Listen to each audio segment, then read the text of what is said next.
Hello, what's up guys? It's Will back once again here for another fight card prediction. We're here for UFC Vegas 10, UFC Fight Night 177. Michelle Waterson against Angela Hill is the main event after Glover Teixeira and Thiago Santos fell off the card, which is unfortunate.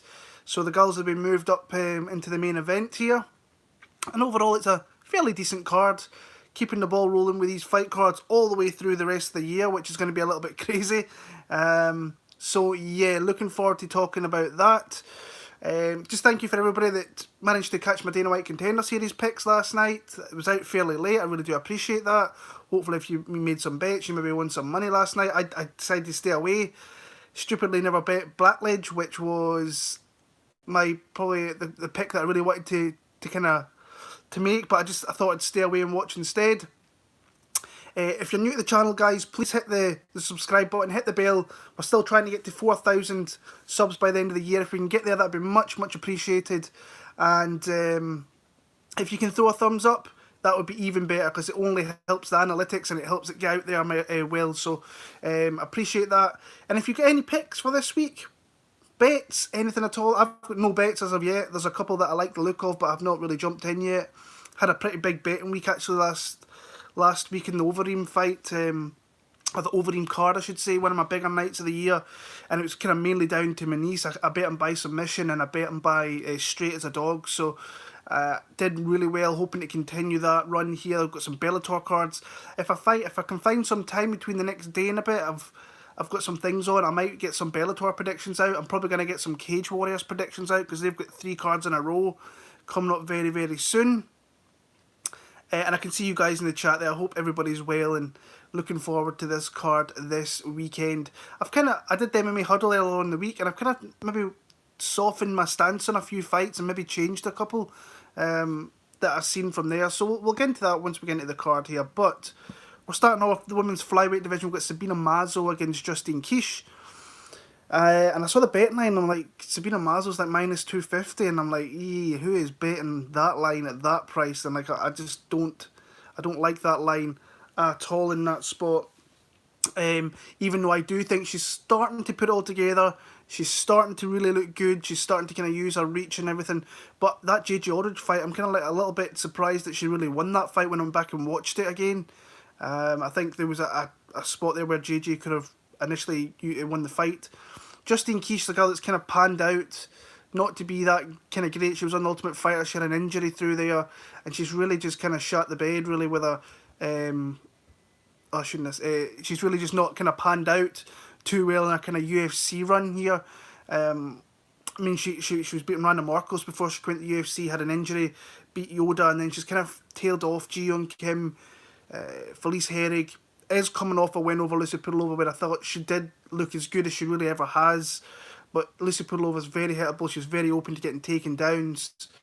To me here, when I look at it, I think this is going to be a kind of close striking affair. I think Keisha's going to look busier. I think that Mazo is going to use that reach. I think she's got like a 6-inch reach advantage, which is quite big for a ladies' fight. She kicks really well. She is a little bit hittable herself, is Mazo, but I do think she's starting to kind of reel everything together, and I still think she's pretty green, but and I do think that she's like just probably the better fighter at this spot. But like I said, I don't know who is betting Sabina Mazo at like minus 250. That's kind of crazy to me. I would not be laying my money on it, but what she does do is she has a really good heavy output. I like that. She's shown that in her 2 wins over Dobson and JJ Aldridge, that she can keep a good pace for 15 minutes. I think she just does enough, but I think if you're betting this fight, I think you bet it on the Kish side personally. Yeah, four women's fights on this card. I'm kind of up and down with them, but like I like betting on this fight if I can see a kind of clear value, like Tisha Torres against Brianna Van Buren. That's one where I thought there was clear value on the Torres side. I'm not really seeing too much of that with these ones here, but I'll take Sabina Mazo. Not super confident via a decision in the opening fight of the night there. Bryan Barberena against Anthony Ivy. I want to be confident in Bryan Barberena, but the guy's coming back after a big surgery, a big weight cut as well. He was like 80 pounds heavier than what he is now, And to me, I do think that he is going to start going downhill, and he might be someone to kind of look to fade in kind of upcoming fights. I just don't think this is the spot here. I mean, he fought very valiantly in that fight with Vicente Luque, but he was kind of clearly outclassed with his striking, but his gameness and his toughness and his durability really kept him in that fight, where eventually that just kind of waned on him a little bit, and then he got knocked out right at the last second. Randy Brown, he's got long levers, he can hurt you with those long strikes, and that's kind of what happened in that one there. But he's coming back here against Anthony Ivey, and in my opinion, when I just watching that Aguilera fight back, it's like he just does not like being hit. And the one thing that Barbarina can do, he can usually take a shot and he can give a shot. And I just don't see, like, what's the bet line in this? I don't see like a clear path to victory for Ivey.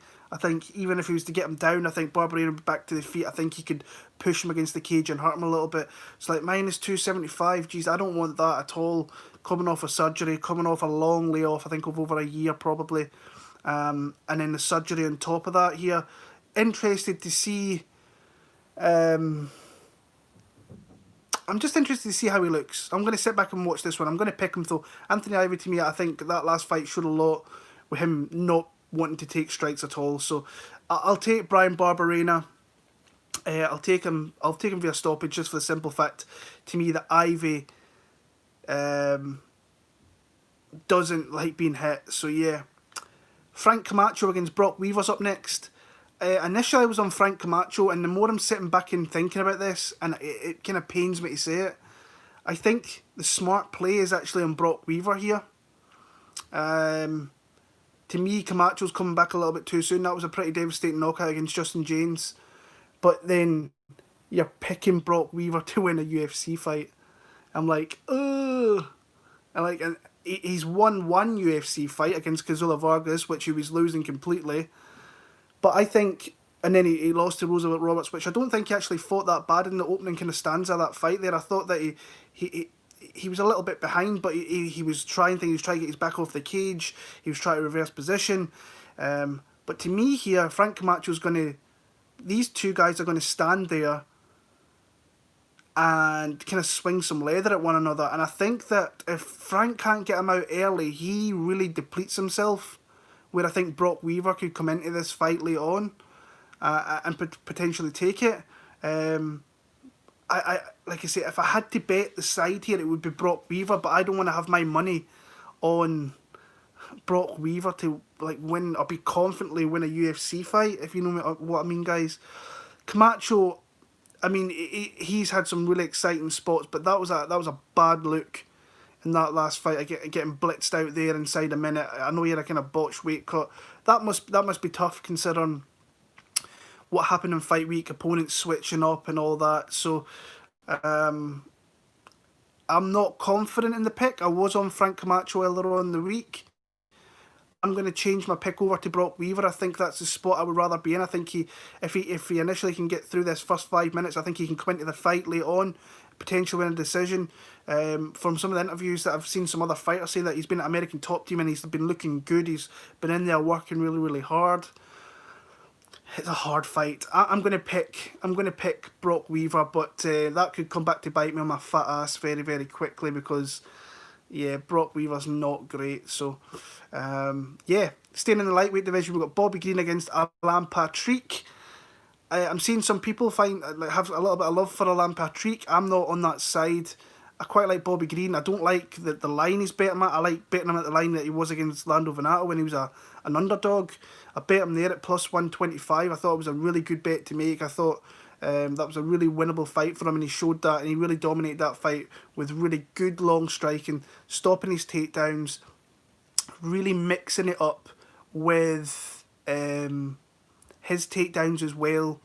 Patrick's old, but he's a specialist in the area of where he wins fights, and that is blanketing guys. He's got some flashy striking. He's got like a capoeira kind of background. He throws some spin kicks and so on. But he's a guy that really wants to get you against the cage, get you to the ground, and lay on you. That's what he does, and that's what he does best. Doesn't land a high volume of strikes. Bobby will pick him apart on the feet all day long if it stays in this kind of realm. And Bobby, to me, he's got a fairly decent takedown defense. The one thing that I don't really like is that he can be pushed back against the fence, which is something that Patrick will definitely try and do here. He will try and corral him into the cage with a small cage as well. But what I like about Bobby is he's been fighting so frequently this year. I mean, he's fought 2 times in the last 3 months. His confidence has got to be sky high. He's always a guy I've really enjoyed watching, and he's had a couple of close calls with other fights before the fights that he's won recently. So to me, I'm fairly confident in Bobby Green. I want to feel confident enough to bet him. To me, he could be a decent parlay piece. But again, what's his price? I can't even see. Minus 250. I like those kind of numbers for parlays personally. If I can get 2 guys I can put together and get kind of around plus money, I kind of quite like that. I wouldn't mind that betting line coming down a little bit, and maybe money might come in Alan Patrick a little bit, but my confidence is kind of in Bobby Green here, so I think he can output, he can put it on Alan Patrick. I think he can stop the takedowns. I don't think he'll stop all of them, because I do think Patrick is, like I say, he is a specialist in that area, but I think as the fight goes on, Bobby will just start to pick him apart, and you've seen what he did to... You've seen what Bobby did to Lando. He really picked him apart, beat him up a little bit, and really switched up on him throughout the fight. So I like Bobby Green in that spot. I think that he's, like I say, he could be a decent parlay piece if that line could kind of come down a little bit. But I've got Bobby Green for the win there. Staying in the lightweight division, we've got Matt the Steamroller Frevola with an 8-1-1 record against Roosevelt Roberts with a 10-2 record.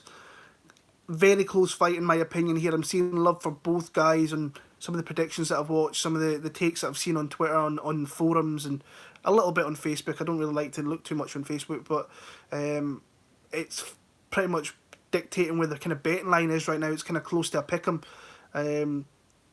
Frevola at dog money, in my opinion, it wasn't a bad bet. I think this has kind of got a really close decision written all over it. I really want no part. If anything, I would have liked dog money on Frevola. The pick is going to be Frevola.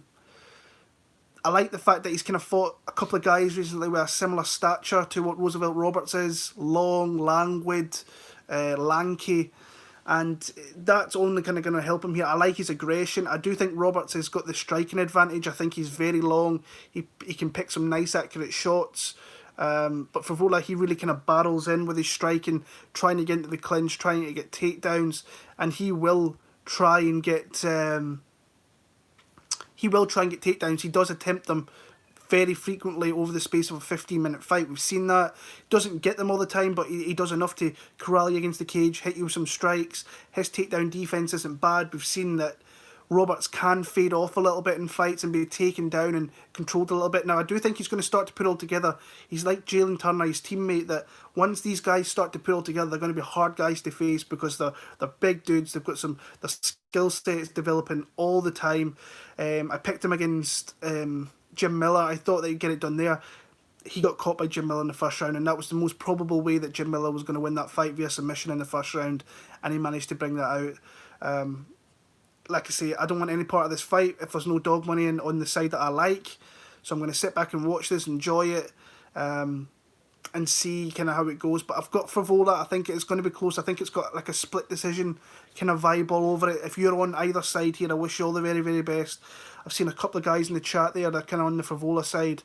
But yeah, I like Frevola, but like I say, there's no real confidence to really bet the line, in my opinion. So I'm going to take Frevola. Taking Roberts, probably my least confident pick. I get you my just 2 cents. I get you, my brother. Julia Avila against Sijara Eubanks. I really like Julia Avila in this fight because I think her pace and her pressure is really going to come to the forefront, and aggression. I like her aggression. I think she's a mean bitch. I think she's a girl that really comes after you, and I really like that. She's got Eubanks here, who's very dangerous earlier on. She was obviously supposed to fight last week, and that fight got pulled, and she's got rematched up. She's got matched up a week later here, so she's very dangerous in aspects here. With she can strike okay, her jiu-jitsu's okay, but like I say, I don't like her gas tank. I think she fades out. She's shown that in the UFC. I think that Julia Avila, I've seen on some spots where she really goes hard throughout the rounds. So in my opinion, I actually like Avila. She's a girl I like to parlay. She's minus 300. I don't usually like going high like that, but I was looking at Avila, and there's another guy further up that it's very close to like plus money. Um, like minus 300, like minus 300 over here in the UK is high. I do think that needs to come down, so I'm hoping some Eubanks money comes in that maybe gives me the option to kind of parlay her up a little bit. But I think she's got enough to get it done here. I like her aggression. I think she's a more cleaner, slicker striker. We've seen like she ran through Gina Mazzani, and that's not really saying much because Gina Mazzani's not great. But what she's shown that she will kind of fight on, even though she's been hurt before, and like her finger was literally to the side there, and she was content, still wanting to fight on. So she's a mean bitch. Yeah, she is very, very mean, very aggressive. I like what I see. I think she can stop takedowns at Eubanks attempts as well. I think that her cardio will kind of reign supreme in this one. Can she stop Eubanks? Possibly late. I've got a winning decision. So I've got Julia Avila, and hopefully that line comes down. I'll maybe think about parlaying up with someone further on the card here. Moving on, Flyweight Division. This is another one I'm really sketched on a little bit because Matt Schnell against Tyson Nam. This fight just has a feeling right across the board that Matt Schnell's going to be winning this fight until he's not winning, until he's knocked out. And that's the kind of gist of this fight for me. If you're looking at a more competent overall fighter, I think that Schnell in the areas of the fight game is the better fighter. With his ground skills, I think with his pure striking, but you've got that one punch knockout power of Tyson now, and you've seen when he lands that, it's good night Irene. It's the fight is over very, very quickly after that. So yeah, it's a tough fight for me to pick because I do like you're going to be sweating for 15 minutes hard in this fight if you're on the Matt Schnell side, and I've been kind of tempted by Matt Schnell dog money. I would like more dog money than plus 100. So yeah, I'm going to go with my gut feeling on what when I originally saw that. I'm on the Matt Schnell side. But like I say, to me, this fight just rings out. He's winning this fight until he's not winning the fight. So maybe the smart side is supposed you could be on Nam, but someone in the chat there said that the output is just not there. Nam's a unit for 125. He's a big man down there. But Schnell's crafty. He's just got a really bad chin, and that's not a great thing to have when you're against a guy like Tyson Nam. But my gut feeling is Matt Schnell. So I'm going to stick with that. I'm probably going to pass on a bet on Matt Schnell because I would like more than like plus 100. To me, I'd like plus 150, plus 130, maybe in that range. 130 to 150, I wouldn't mind maybe taking a crack there. But sit back, enjoy this fight. I'm going to pick Matt Schnell via decision, but it's going to be sketchy for 15 minutes here, guys. So yeah, I'll take him for the win there. Billy Quarentillo against Kyle Nelson. I'm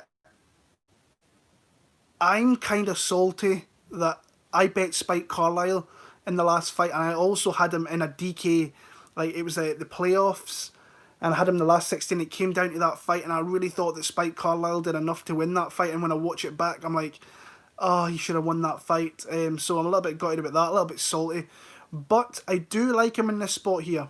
I think that what I like about the fact that he had that Carlyle fight is that he came through some adversity against a really aggressive guy with some big power, kind of what Kyle Nelson is here, who kind of lauds on the power and really tries to put it on you earlier on, but can wane as the fight goes on. And Billy's shown that he can take some hits, stay in the fight, and when he gets the opportunity to take over, he can come into this fight and win with his grappling. I like that a lot. You look at the stats that you see in the Quarentillo fight from the Spike Carlyle one there. He landed a couple of nice takedowns. Spike Carlyle really powered some takedowns in that one as well. But once he got the opportunity to grab a back and get the upper hand, he really made it kind of pay. And I can see why maybe the judges kind of went on his side a little bit towards the end of that fight. But I still think that Spike Carlyle won it. I've never been super high in Kyle Nelson. Big win against Marco Polo Reyes. When he plants his feet and he gets the opportunity to throw big bombs, he's a dangerous, dangerous guy. But I think that wanes off as the fight goes on. Lost a couple of fights, been stopped in a couple of fights. I think he's a guy that he's all or nothing early on, and I think that Quarentillo, his kind of durability will kind of come through later in this fight. He will get takedowns, he will work his way at the back, and I think he will find a submission, honestly. I think that this is a good opportunity for Quarentillo inside the distance. Someone brought minus 250. I was talking about Julia Avila. This is the person I would like to put Avila with, is Quarentillo, but you're getting two inflated lines in my opinion. I would like Quarentillo. In fact, he's minus 225 in the UK, so he's not as bad as what he is in America, but I would like minus 200, maybe below minus 200, and if I could get that with Avila coming down to minus 250, minus 275, I might think about betting that. That's the parlay I like having a parlay every week, and this is one that I kind of like. So I've got Quarentillo, I've got him via third round submission. I think the grappling and just the gameness and the durability of him comes through in this fight, and he wins that one there. So Ed Herman against Mike Rodriguez. If you watch the MMA Huddle, some of you probably don't, but I picked Ed Herman and I instantly felt dirty.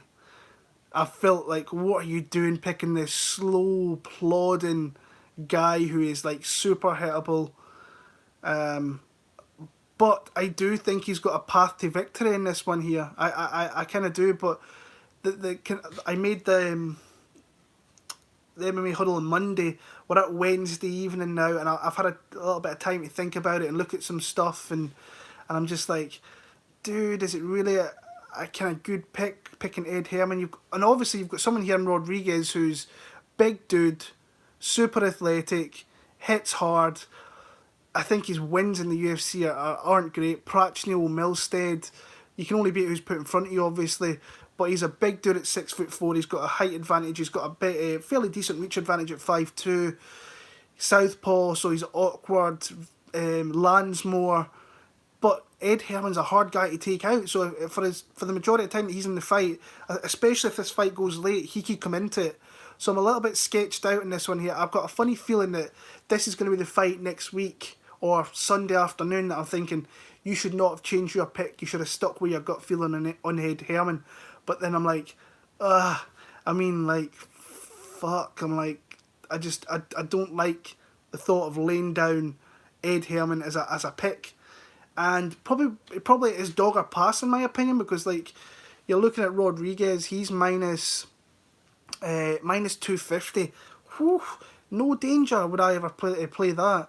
So you've got plus 210, plus 215 on Ed Herman. I think that's the side I would rather be on if I wanted to bet this fight. But I'm going to change my pick. I'm going to pussy out. I'm going to go with Mike Rodriguez, and hopefully that he does it. Because if Ed Herman does it, I'm going to be really, really pissed off if he wins this fight here. I'm going to pick Mike Rodriguez. I think he gets it done early. I want to pick Herman, but I'm too big a pussy for it. So I'm gonna go with Mike Rodriguez. Roxanne Modaferri against Andrea Lee. I'm actually gonna go with Roxanne Modaferri here, and I don't think I've ever picked this girl in my entire life for a fight, but I think this is a winnable fight for her, and I do think the betting line in this one is kind of silly. Like minus 310. What's Andrea Lee really did to kind of warrant a minus 310 price tag in the UFC? I don't see it. You can bring up the first fight that they had. That was years ago, and she was 2-0 as a pro against someone like Roxy. Probably at that time she probably had 30 fights or 20 plus fights at least. And she kind of got the vet lesson in that one there. If this stays striking, there's one winner. Andrea Lee's going to absolutely bomb her with shots the entire fight. But if she can get takedowns in this fight and stay strong, like someone brought up Andrea Lee looking good. Modaferri's put on some strength. She's definitely filled out. She's got more cut as a fighter. You can see her physique's a lot better. She's a stronger girl. And there's only one way for her to really win this fight, is put the fight on the ground and have some top time. Lee's shown that she can get taken down and pop back up to her feet, so that's to her advantage there. I won't be betting this fight, but I feel like the line is just a little bit off. I won't ever be betting Roxanne Modaferri. The time to do that was probably against Macy Barber if you had a lean in that one and you were getting massive, massive odds, or Shevchenko even. So she's been in there with fairly aggressive strikers, and she's just opportunistic with her jiu-jitsu and her takedowns. So I've got her here. I'm not super confident in the pick, but my pick's going to be on the big dog here. Hopefully she can come through and win the fight through that. I've never been super high on Andrea Lee. Felt sorry for her with the whole husband thing, what he did with her there, but I'm going to pick Roxanne Modaferri here for the win via a 29-28 decision. The co-main event, good fight. This is probably the fight I'm actually looking forward to the most in the card. Ottman Azaitar against Khama. Good fight. Good co-main event. I've got Azaitar in this one here, even though there's some red flags in my opinion, and I've kind of always been on the fade and Khama side, which has not really worked out too well for old Willie here, but it is what it is. I think obviously he's come in here, he knocked out Devontae Smith, brutal. Then he came through against Luis Pena. I picked Luis Pena in that one, and I thought he was really starting to come into that fight. I did think that. I really thought that Pena was coming on strong. Obviously lost round 1, went into round 2, used his grappling, won that, and I thought, yes, Lewis, just kind of keep that game plan, try and tie him up, try and lay heavy on him, just try and stay on him. Put his head in a guillotine, got submitted. Shit happens. But I've not been super high on Khama, but he's come in here, all guns blazing, couple of stoppages in the UFC, got himself a co-main event slot, so more power to the guy. Azaitar is a guy I've known about for a couple of years, coming up through the scene through Brave and everything. Very fun fighter, massive power. I was actually watching that Timo Packalin knockout earlier on, and that sounded like an absolute gunshot going off when it hit the side of his head. Nasty knockout.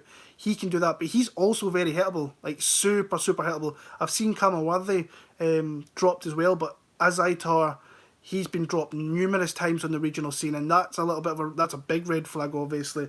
But he recovers from it. He keeps himself in the fight, and that power is always there. The Azaitar brothers are guys I've been looking out for a long time. I'm picking Azaitar, but it wouldn't surprise me if he gets knocked out in the first round. It's one of these fights that I think both guys could get stopped very quickly. You've obviously got all the experience on the kind of Khama side, but I just like what I see from Azaitar. I think he's very dangerous. If this stays in a striking realm, I think that he's got massive power. But if this kind of goes on late, you might think maybe Khama grapples a little bit and might actually win the fight through that. So it's not, like I say, there's red flags with Azaitar. In my opinion, there's red flags with Worthy. The more experiences on that side. Both guys like to get hit. I think the ground game's a little bit weak on Azaitar's side. I'm just not sold on Khama in this spot, so I'm going to take Ottman Azaitar to win via knockout inside the first 2 rounds here. And the main event of the night, Michelle Waterson against Angela Hill in a 5-round main event here. If this stayed 3 rounds, I would definitely be higher on Angela Hill here. And this is another fight that I've kind of been going back and forward on a little bit with my pick. My pick is going to be Angela Hill, but I'm thinking I'm on the wrong side. I should maybe go with the Waterson side, but my gut feeling is with Angela Hill, and I feel like I should stick with my gut in this spot. Yeah, from Angela Hill, what I like about her is she can throw out a really good striking arsenal. She can feint off. She can pick her shots well. But she's fought, like, there's all this hoo-ha about her winning fights in the last 12 months, and I'm like, yeah, I get where you're from. And I mean, the Gedalia fight, you probably look at that. No matter, it depends how you look at it. Some people think she was unlucky, but some people think she was robbed. I'm kind of on the fence with that one. I think maybe Gedalia probably did deserve to get it, but would it surprise me if Hill got the nod? No. I just don't really trust either girl in this spot here. I mean, her wins for Angela Hill, you've got Luke Boonmee, Cyphers. We've seen that she's not a UFC caliber fighter. Luke Boonmee's a good win because I do think she will look decent in the UFC. Carnelozzi, she got that stoppage in the 3rd round there. The way these two kind of match up, we've always got the karate, the kind of Muay Thai, the karate of Michelle Waterson, obviously, who's a girl that is really a kick fighter first. And she kind of leads off with her kicks, pretty good kicks, deep kicks. She can keep you at distance. She will throw some decent combinations. She will attack the body when she needs to. She's got that head and arm throw, which she seems to attack every single fight. Like she'll attempt that. Her takedown defense isn't too bad. Angela Hill's kind of on that as well, but they've not really faced pure out grapplers in spots. And this, to me, like I say, if this was 3 rounds, I'd be super confident in Hill to win this via decision.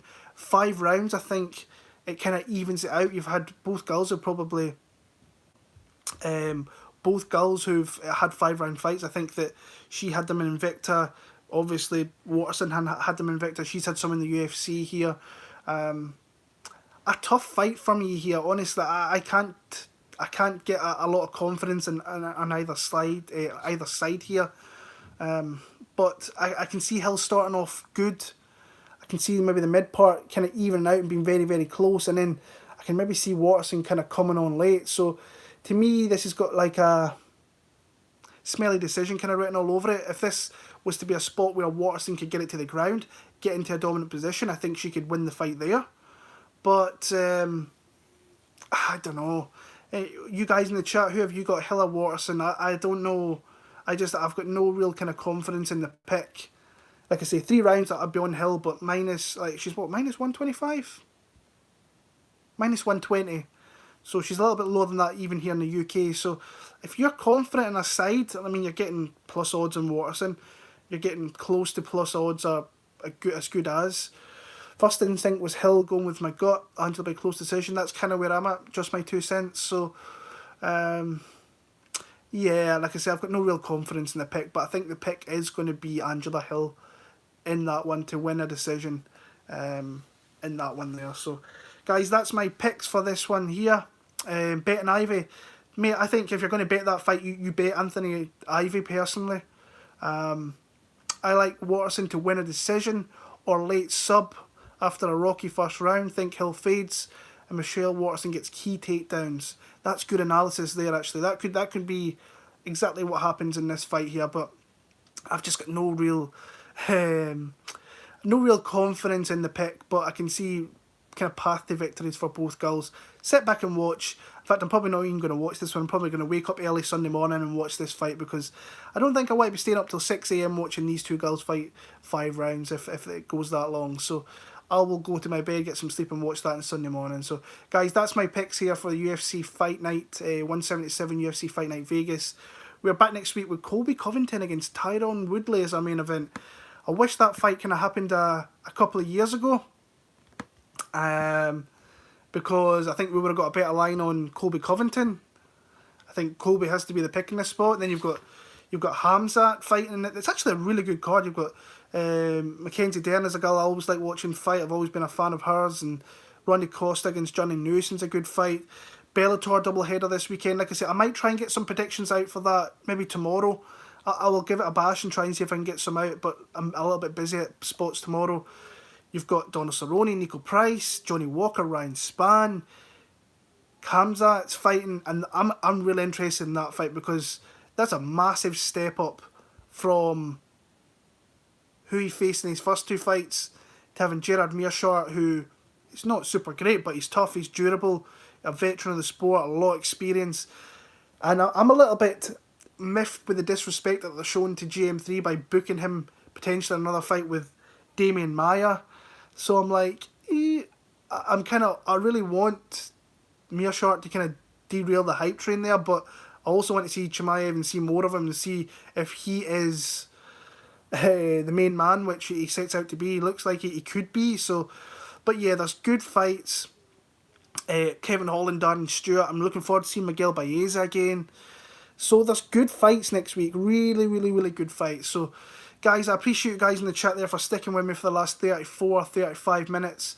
Thank you for the thumbs up. If there's any late thumbs up out there, I really, really do appreciate it. It only helps with the analytics of the video, so just pop it on there. Helps me out. So until next time, guys, I'll be back next week for Covington against Woodley. Until then, all the very, very best and enjoy the fights. Bellator, UFC this weekend. Peace.